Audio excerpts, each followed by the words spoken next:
Hello guys, this is Roger69501 and welcome to my channel. Well, the comic that I'm gonna display is, well, you'll know, it's from the 90s. But this one is X-Men the early years, issue number 1. I think this was kind of like a sort of like a reprint from the early X-Men. I don't quite remember. Yeah, they have to be. I mean, at least the way that the art is done, as you can see, these are the early reprints from the early X-Men book. So, and here's the cover. Check that out. Sorry about the glare. Here. Okay. Okay. So today I'm gonna give you my thoughts for this story arc in Detective Comics called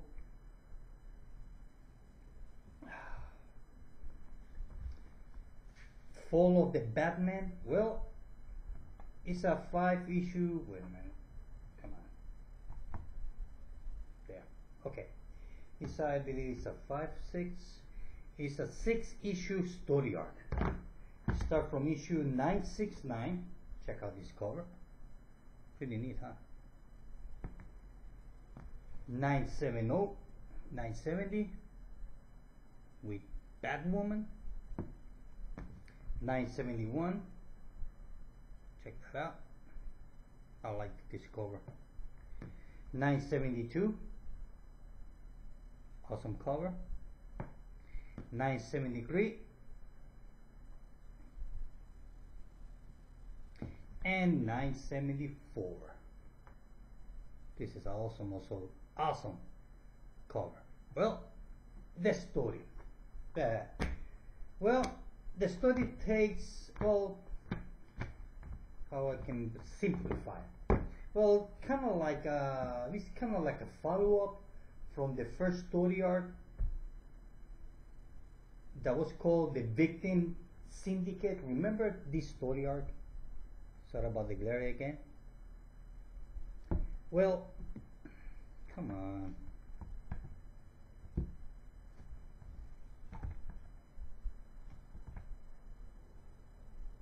There. The Victim Syndicate.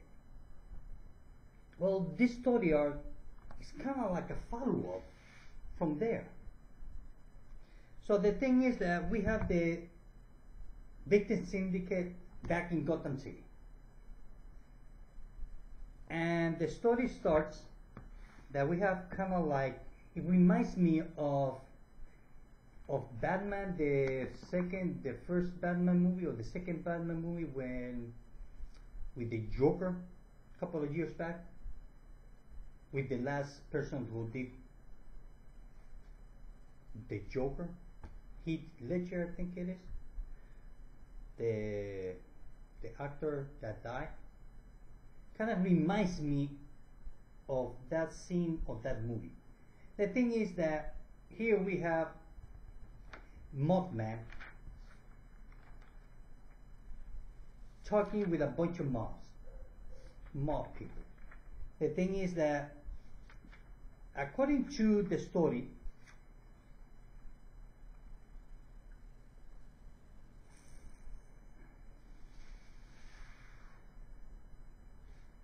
what's the name of the guy? Killer Moth. So Killer Moth, what he's doing talking with all those mob people is that, well, he wants to have his own, or he wants to create his own army. You see, because according to the story, Batman and Batwoman, they had created like a small army to deal with the criminals in Gotham City. That's what it is. And now, not only that, we have a new mayor appointed to Gotham City, which this does also a fun side story, which was excellent. Short but fun. So, Killer Moth received a bunch of pictures. He's showing a bunch of pictures. The thing is that Killer Moth already has a small army, so he's offering over here his services to the mob. Kind of like the Joker on that movie that was just mentioned a few seconds ago. The thing is that one of them, that it looks like, what is his name? We got Sass, we got, forgot some of these names here. It don't matter. The thing is that one of them is Grundy, but it's not Solomon Grundy that we know of. Happens to be Clayface. You see, Clayface now is one of the good guys. Kind of always trying to be one of the good guys. Because Batman, he recruited Clayface to become one of the, members of the Batman. The thing is that the mayor, so here we get to see the first meeting between the mayor and Batman. Batman shows up and the mayor says, well, I have to admit that thanks to you, the criminal activity have lower, it's been lower on the city and this and that, but he doesn't agree that Batman has hired Clayface to be part of his team. You see, nobody's happy about it. The thing is that, if I'm not mistaken, Batman helped escape Clayface from Arkham Asylum, or help him not to get apprehended by the authorities. One of those two reasons happens, which I don't quite remember in which story arc that happened. Maybe on the beginning of the DC Rebirth, maybe. So the mayor is not happy with that. And you see, the mayor feels that the army of Batman is kind of like a threat to the liberty and democracy of the city, kind of like a military police, and that's how the new mayor sees the Batman. So back to the victim syndicate. You see, all this is a ploy to discredit and to destroy Batman and the rest of the team. Not only that, this also is a follow-up from A Lonely Place of Living, where Tim finally escaped from Dr. Oz, or Mr. Oz, where he was escaped in prison. Remember the story arc on the Superman books? Well, here, when he finally returns home. So we see him and Spoiler talking, Batman and Batwoman fighting and working together, fighting bad guys, kind of like mutants.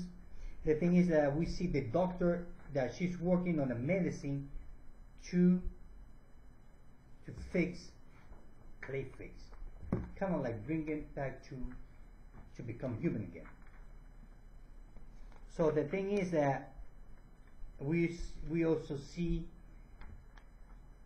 Batwoman and his father talking, that he's not agreeing what Batwoman is doing, that she could do more being outside of the Batman family than being part of the Batman family, because, well, we all know that Batman has rules, and those rules Batman doesn't break them for nobody or for nothing.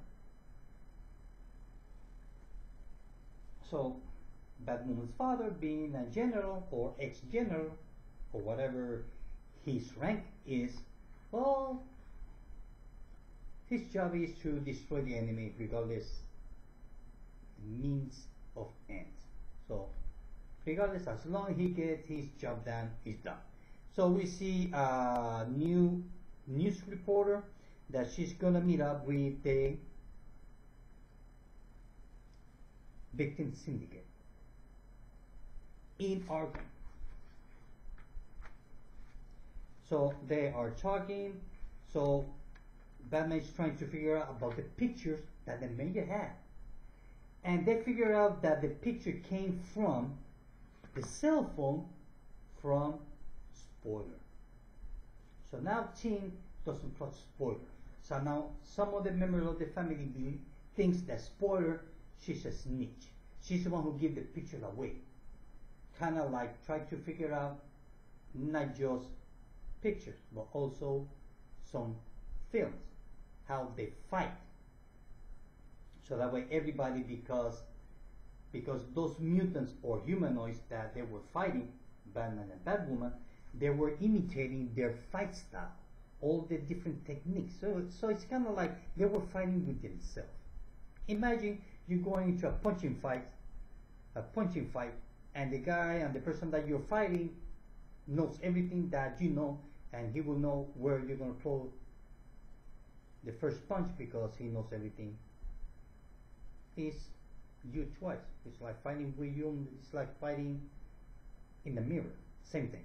So Batman is trying to figure out, and Tim Robin, Red Robin, figure out that, well, it came from, spoiler, cell phone, which happens to be his girlfriend.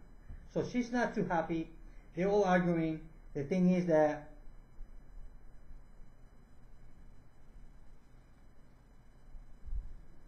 Batman received a call from the mayor. Yes, kind of reminds me of the Batman TV series from the 60s, the red phone. Remember that? Well, Batman has a cell phone that he give a cell phone to the mayor, so the mayor can talk to him directly. So that was fun. So they are talking. The thing is that the mayor says, look, if you value your relationship with my office and Gotham City Police Department, you will come to Arkham alone. You will work with Jim Gordon and my people, and you will solve it together.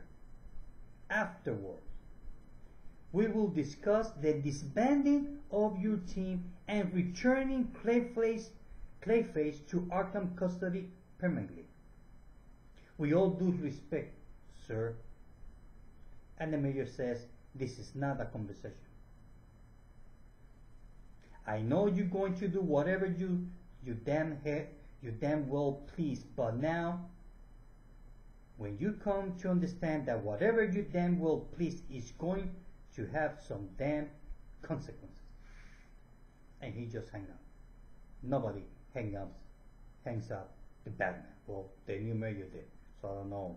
Let's see how long he will take to get punched because of that. So the thing is that the stories, I mean, you have different stories. And it's so good because it's a ploy, ploy. It's like you don't know who to trust. The thing is that we see that Clayface pay a visit to Glory. Glory was, I don't know if it was his sister or what, not quite remember, not quite sure who she is, but she had the same, she gets contaminated with the same thing as the Clayface has. The difference that this Glory, she's all mush, but she cannot do anything with her body. She just disfigured. That's it. There's nothing she can do, and she ended up crazy because of that. So Clayface, he feels guilty about it because he feels responsible. The thing is that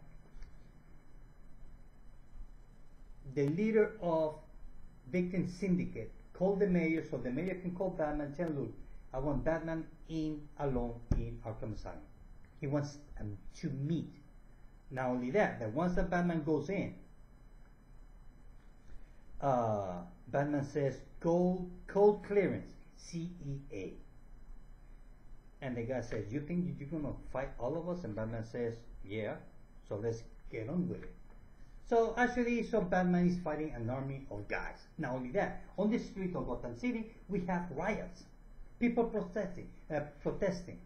You know, we are all victims because the Victim Syndicate members, they're all being the first victims of Batman. When I mean victims, not directly, but color like collateral damage. That's what the Victim Syndicate is.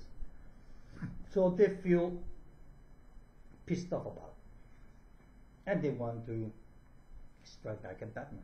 They want to, they want Batman to pay for that, for the collateral damage. Maybe that happens in the early years of Batman. So The thing is that we see spoiler with the Robin, we finally see that Batman beat up everybody. So here we get to know that Batman, he beat a whole army all by himself. Check that out. I would like to have seen that fight. The thing is that the doctor, she injected kind of like a serum into Clayface, so that way, but what it did was is they control it. So here we have Clayface turning into Clayface, worse than ever. You see, it's kind of like making Clayface lose control of himself, so he can become Clayface with no control, crazy, bad guy, kill machine, whatever you want to call it. That's a Clayface that the victim syndicate wants. You see, the reason is, as far as I understood, is, like I said before, the victim syndicate want to discredit Batman in the eyes of Gotham City, and the police by using Clayface as a menace. Look, we have this guy vigilante that he goes by the name Batman, and he's using crazy guys from Arkham Asylum. He's using criminals as a member of his team, which happens to be Clayface, and Clayface is a killer, according to the story. So it's kind of making everybody doubt. But Batman, he feels that Clayface, in the end, he's a good person. So he's teaching Clayface how to accept the way he is, which it was working. Which I like this team. You know, this is kind of like the Batman Justice League, Batman League. That's it. So issue number 972. Oh, the story gets better. Here we see that the big fight between Clayface and Batman. I mean, all throughout Arkham Asylum. I mean, I have to say that the artist Mendoza, awesome. Check that out. And the colorist, oh, forget it. And the writer is Tynion 4. Check this out. Check that out. Not only that when what I show you it happens to be that Clayface has been frozen, but it's not. It's just part of him that he created. You see, Batman teach Clayface how to fight and how to use his powers. You see, Clayface, he can make a lot of Clayface out of himself, kind of like multiple man. Same thing. Think of it of multiple man. That there's a character, I don't know if it is from DC Comics or Marvel Comics or TV show or whatever. So Clayface has the ability to multiply himself. Lots. So that's what he did here. So he kind of like, he beat Batman with his own technique, which that was interesting. So we see that the victim syndicate, the boss, he's so happy because everything's falling apart. So we see Batwoman, she's receiving a visit from his father saying, look, we have a weapon here that is really good weapon to, you know, to take down Clayface. Clayface is dangerous and this and that, blah, blah. And Batwoman said, look, I am not going to accept that because, well, I'm not going to cross that line. I have a note, I have a symbol that represents that, and I am not going to cross that line. And his father says, well, sooner or later you're going to find out. And she said thanks, and she just walked away. So we see, because Clayface, he escaped to the sewers. So on the sewers we see Azrael and Batwing. Check that out. And we see here the multiple Clayface. This is just the beginning of his out of control. So we see that they're all arguing. Like, I mean, one thing I noticed that on this story arc, everybody, I mean, I'm not saying that everybody hates everybody, but I mean, everybody argues with everybody. So I was kind of like surprised about that. So, yeah, I will stop. So, kind of like the trust that everybody had is not working, which that was part of the plan of the victim syndicate. So we see the only one that is not arguing here is Cassandra Cain, orphan. She's the only one who trusts Clayface. The thing is that they confront Clayface, and Clayface says, "Get out of here, or I'm gonna kill you." And orphan Cassandra Cain, she said, "Well, kill me."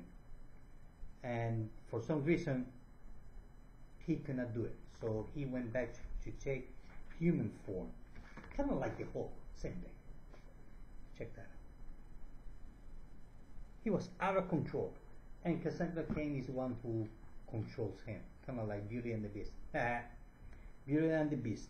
So we see that everything's falling apart. We see that Clayface kind of like he finally lose control again, as we can see here. Check that out. Awesome. And he becomes a Kaiju Clay Godzilla. If you don't believe me, look. He becomes Godzilla over here. That's we know he can take any shape he wants. Check that out. So he becomes Godzilla. Bigger than the size of a building. Now, this is a long story. It's really long. But not the long story, not the type of story that you get bored. Like halfway you are like, okay, when this is gonna end, or you just skipping pages, try to get to the end. Well, you don't. It's really straightforward story that keep me reading all the way to the end, and I find the story real good. So the thing is that we see the moment that Clayface was talking with Batman and Robin, Red Robin, we see Clayface as Godzilla. Check that out. Awesome. Check that out. Sorry about the glare. And sorry if this video is going to be long, but it's a long story. Let's see what else after that. So we see that the Batman gets together, but the Batman team is trying to apprehend Clayface. They use a bunch of robots of Batman, kind of like Batwing, but remote control. Try to stop Clayface. So the thing is that we see Batwoman on the side, in the top of a building. I mean, obviously, looking from the distance what's going on, and she has the suitcase on her, the weapon that her father gave her, and she opened it up, and we see that Batman is trying to get inside of Clayface using his Batmobile. Look at that. That's how big Clayface got. So he must be as tall as the Empire State Building. Look at that. Like I said, the art is amazing. Check that out. And the color is top notch. Check that out. So the thing is that you see they have to get inside of him so they can inject him something inside of his brain so they can calm him down, and so that way the guy, I forgot his name, can take control of his body, which eventually did. The thing is that it did not work. It did work for a while. Check that out. So from the distance we see Batwoman using the weapon that her father left her. And she tells Cassandra, I want you to close your eyes. And Cassandra, with tears on her eyes, she says, Batwoman? And Batwoman says, close them now. And this is the moment when Clayface, as human form, forgot his name, got shot in the head by Batwoman. So Clayface got killed. So you can imagine the shock that Cassandra has watching her best friend getting shot and die in front of her. So we see Cassandra holding her, kind of reminds me of the death of Superman. Check that out. Almost the same pose. Check that out. And the cover when Batman is holding Robin in the death of a family. Remember that? All kind of the same pose. So the thing is that the doctor's there and she declares Clayface to be dead. So Batman confronts Batwoman and Batman take the weapon off Batwoman's hand and he breaks it. And they start arguing.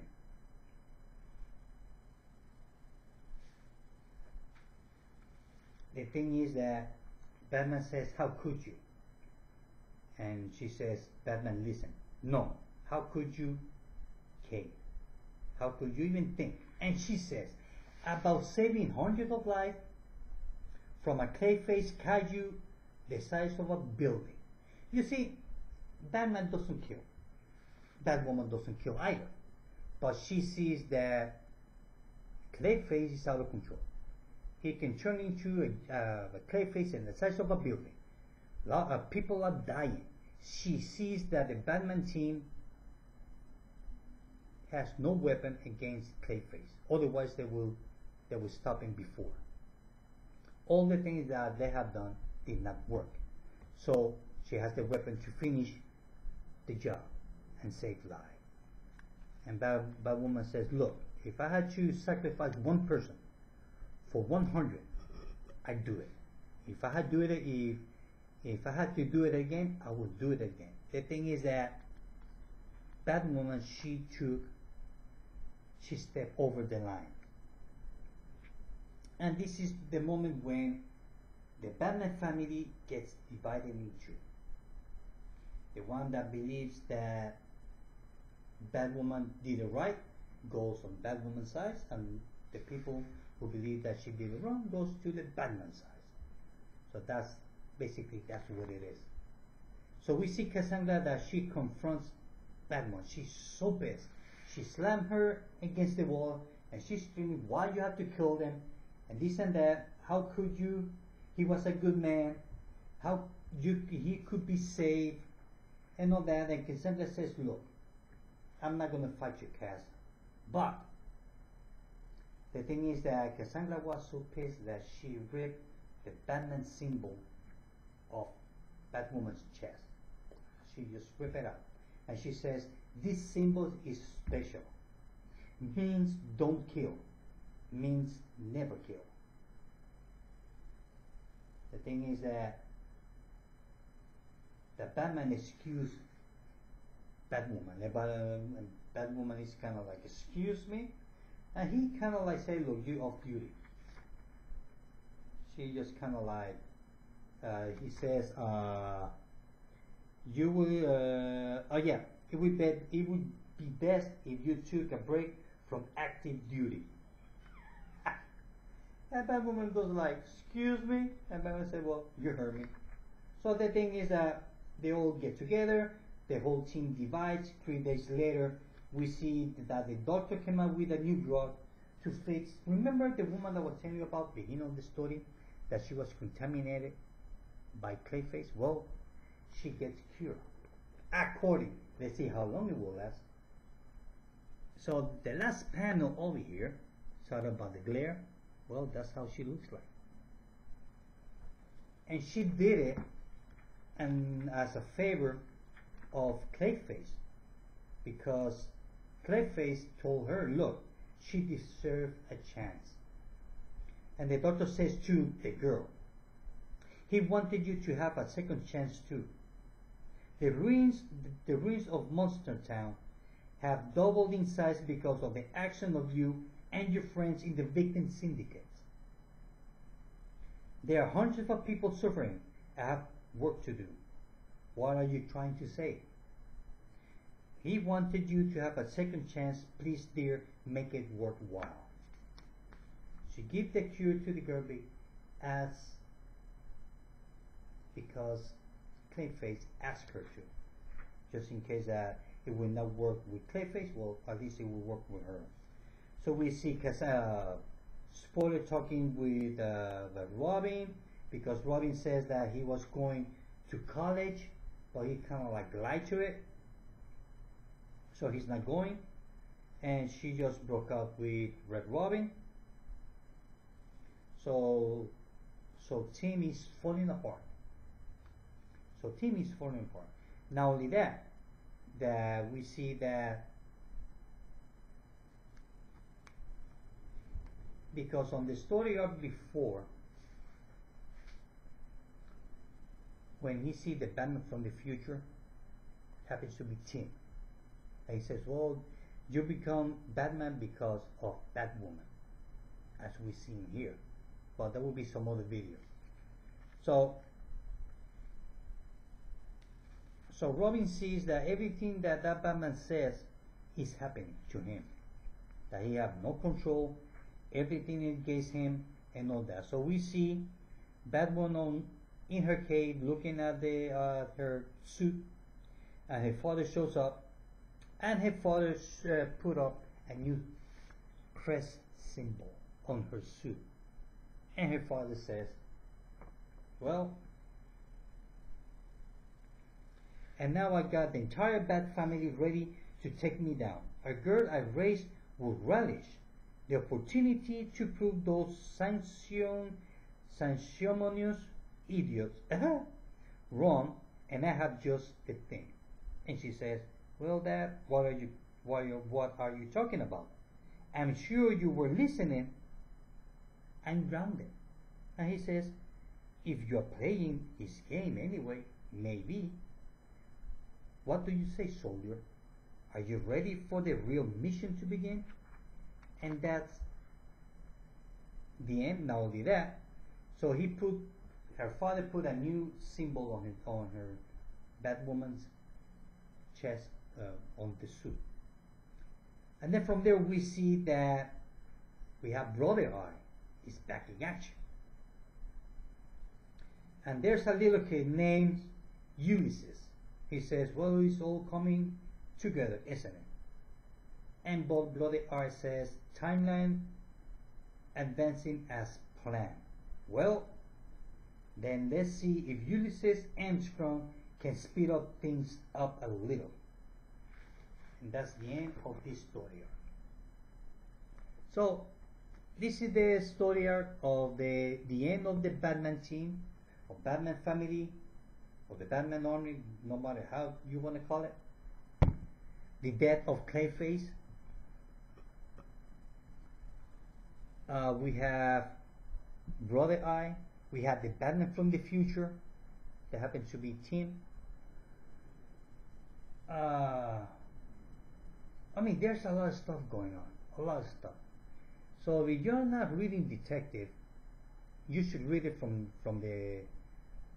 issue number 1, from the beginning of the DC Rebirth, because it's one long story arc, and each story arc is kind of like a chapter from the whole story. And I have to tell you that it's so good, so good. I love it. I like it. This is the kind of story that maybe when Tynion 4 finish his run on Detective, I don't know if they're gonna, maybe a couple of years down the road, maybe I will take all those detectives and start reading it all one after the other, because I like them all. So far I like them all. So that's the story. The death of Clayface. Now I'm gonna choose the best cover. Well, it's gonna be this one. Yep, that's the best cover from the whole story arc. And I will give this story arc a 4.5 out of 5. Yeah, If I would give it a 5, it would be too much. If I would give it a 4, it would be unfair. So I would give it 4.5 out of 5 because to me, I really enjoy this story arc. It's really wordy. That's a lot of words. Like I said, you have to read a lot. This is the kind of story arc that you have to. If you have your reading chair and your lamp and your little table, coffee, wine, or whatever you're gonna be drinking when you are reading, and with a nice music, and read the whole story. Although it has a lot of words, it reads fast, but it's very wordy. It's a long story arc. But hey, I enjoy every word that I read. And like I said, I gave it 4.5 out of 5. Well guys, this is it. I hope that you like this video. See you later. Bye.